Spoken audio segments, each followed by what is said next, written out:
Good morning. Welcome again to Morning Devotions, and thank you again so much for our time together. We're looking forward to the Friday night service with you tonight as we get back into what do great revivals in the Bible look like, and we really focus on the concept of joy. Revival doesn't look like weeping. It might start out as weeping, but revival always looks like joy.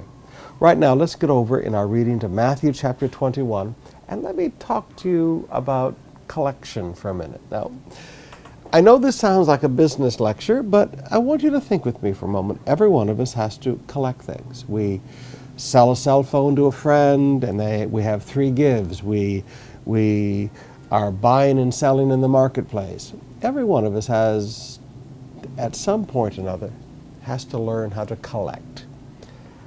We can be very good at selling, but if you cannot collect, you have a problem. Now in verse 33, Jesus said, listen to another parable. There was a landowner who planted a vineyard. He put a wall around it, dug a winepress in it, and built a watchtower. In other words, he put in many different levels of investment. He then rented the vineyard to some farmers and went away on a journey.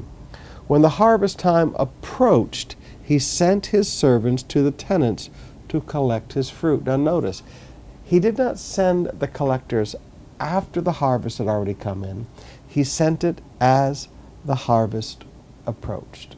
Now, one of the first things you have to learn about collection is to remind people that something's coming due. Let me say that again. You have to learn to remind people that something's coming due. Have you ever noticed how wonderful some of the credit card companies are? Because you get busy in your life, and it's not that you're a dishonest person, you just get busy and you forget something's coming due, so you don't program your money well. So the credit card companies these days start sending you a reminder about 2 weeks before the credit card bill is due. Even before you get the statement, you've got a text message saying, this amount will be due on this date. And you go, okay, yeah, I got to make sure I have the money ready. They are simply reminding us as the due date for collection approaches. Now, a wise person who collects doesn't wait until after it's due, or does not even wait until the day it's due to remind the person as the harvest approached. Now, this would be a good biblical lesson for you.